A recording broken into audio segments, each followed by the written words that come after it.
People who have great ability to concentrate, great ability to focus, great ability to define and stay consistently within their priorities tend to be very successful in this world.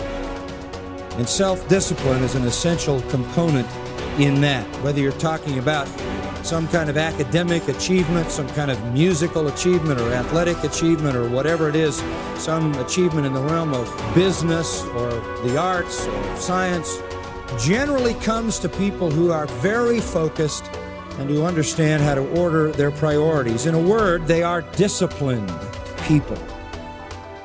I've always been disciplined myself, because I've always lived a disciplined life. I lived in a disciplined household, like there was no such thing as I don't want to. So even now, if I wake up and I don't want to do something, I don't need someone to tell me to do it, so I'll do it anyway. Being a man isn't about not feeling things. It's about acting the way you're supposed to act, regardless of how you feel. We act. We're men of action. We get things done. So the world got built. All of it. You need to become a man of action. Stop worrying about how you feel. Stop worrying about what you're supposed to be doing. How about that? But what happens is, if you believe that there's very little potential, how much action are you going to take? Nothing, little. But they take little action, little results. Why? Because they have to start with a problem with their belief. They don't believe it's really going to happen for me. Maybe for Frank Kearns because he's got the cool hair and stuff, or maybe it's for you because you're so driven, but it's not me. Maybe Tony Robbins because he's a freak, got these big teeth. Whatever their thought process is, right? They got this thing, right? And when you take a little potential with a little action, what kind of results do you get? Lousy little results. And when you get little results, what does that do to your belief? You go, see, I told you this was a waste of time. And then what happens? You tap even less potential. You take even less action. You get even worse results, and your belief gets even weaker. And this sucker feeds on itself until you are in a downward spiral. It's poisonous. It's poisonous and it's self-fulfilling. Now, what if something could happen that could come along and fill you with a sense of absolute certainty? Not like I believe, but mean where you know. In you guys' case, mine as well, we knew because we had to. Because we burned the boats. There was no other option. We had to find a way. We weren't going to live that way. We all did it in different ways and for different reasons, but in essence, that was it. If you get yourself in a state of certainty that this is going to work, I'm going to find a way, and if this doesn't work, I will make the way, then you tap a lot more potential. And when you're certain in your potential, you take massive action. When you take massive action, you really believe in something, you get great results. When you get great results, your brain goes, see, I told you I was a stud. I told you this thing would work out. Now you're even stronger. You tap more potential, take greater action, greater results. That's how you went from $300 in a week to 2,500 in 5 days to 100,000 in a month to $1 million in a day. Same thing with you. And we get momentum. That's why the rich get richer and the poor get poorer. If you just make a decision, it can be sometimes the day that starts you on a brand new journey. Sometimes when you look back on it, the day that you decided was just about as exciting as the day when you finally accomplished the project. That when you finally made the decision, you finally, got through whatever barriers kept you from making that decision, and finally you made a decision. Now, some decisions are incidental and some are small, and some, are part of a working day. But sometimes decision-making can be one of the most important days of your life. Maybe a decision you postponed, and now you understand the penalty of postponing that decision. You've got to do something, and finally you come to the conclusion, today is the day. I now decide.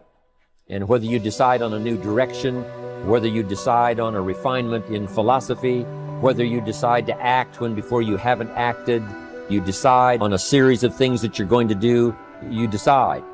Deciding can be such an incredibly important, very exciting, inspirational day. So that can be an incredible source of inspiration. Now, if you don't follow through, it's not going to last all that long. If you decide and then, postpone and you decide but you still don't get to it for a week or a month or a year, soon all that energy and that source of inspiration is all dissipated. I believe that the single most important skill is the ability to make effective decisions, because everything comes from decision. You only get new results if you take new actions. You only take new actions if that decision comes first. In other words, decision is the father or mother of all action. But not all decisions are equally good, as we all know. And the quality of our life comes down to the quality of our decisions. You want action. Action means you have to make some decisions along the way. And decisions, most people are so afraid to make the wrong decision, they don't make any decision.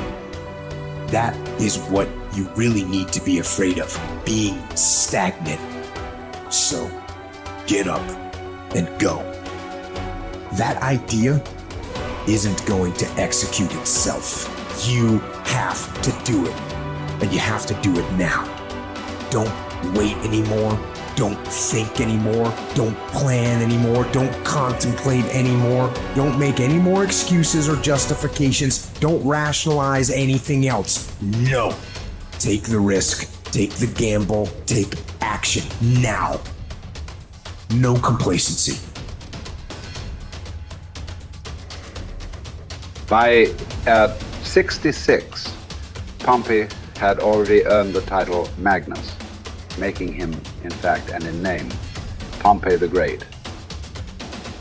He had reconquered Spain. He had served as Rome's consul not once but twice. He had defeated Spartacus in the Third Servile War. And now he was being sent to dispatch the Cilician pirates who terrorized the Mediterranean. Before he left, he stopped for a private consultation with the Stoic philosopher Posidonius, one of the great minds of the ancient world. Posidonius's advice might have seemed rather redundant. Be the best and always superior to others, he had told the ambitious general, quoting a line from the Odyssey. But Posidonius wasn't talking about achieving more victories over the enemy. He was talking about conquering the self, not honors, but being honorable. Plutarch tells us about a far less famous general and statesman in Greece, many generations before Pompey. Despite his brilliance on and off the battlefield, Epaminondas was appointed to an insulting minor office in Thebes. In fact, it was because of his brilliance that he was put in charge of the city's sewers. Instead of being provoked or despairing at his irrelevance, a number of jealous and fearful rivals thought it would effectively end his career. Epaminondas took fully to his new job, declaring that it is not the office that brings distinction to the man. It is the man who brings distinction to the office. With hard work and earnestness, Plutarch wrote, he proceeded to transform that insignificant office into a great and respected honor, even though previously it had involved nothing more than overseeing the clearing of dung and the diverting of water from the street. Best is the person who adds shine to their accomplishments with their discipline, not the other way around. This is what Posidonius was trying to tell Pompey, although Pompey failed to fully realize it. In the end, it's not about what we do, it's about how we do it, and by extension, who we are. Too often, we find people choosing to be great at their profession over being a great human being, believing that success or art or fame or power must be pursued to the exclusion of all else. Does it have to be that way? Does being loved have to be at odds with being lovely? Or can temperance, as Cicero claimed, be the fine polish on top of a great life? Queen Elizabeth inherited the monarchy. Marcus Aurelius was selected for the purple as a boy. But it wasn't the throne that made either of them kingly. It was their behavior.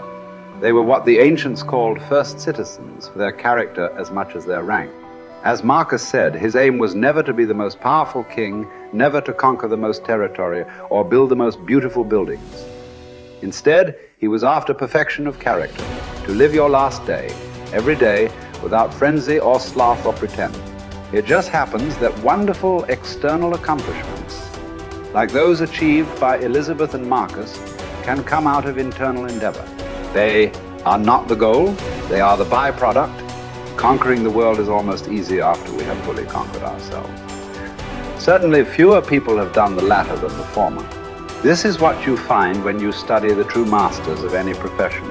They don't care much about winning, about money, about fame, about most of the things that have come their way as a result of their success.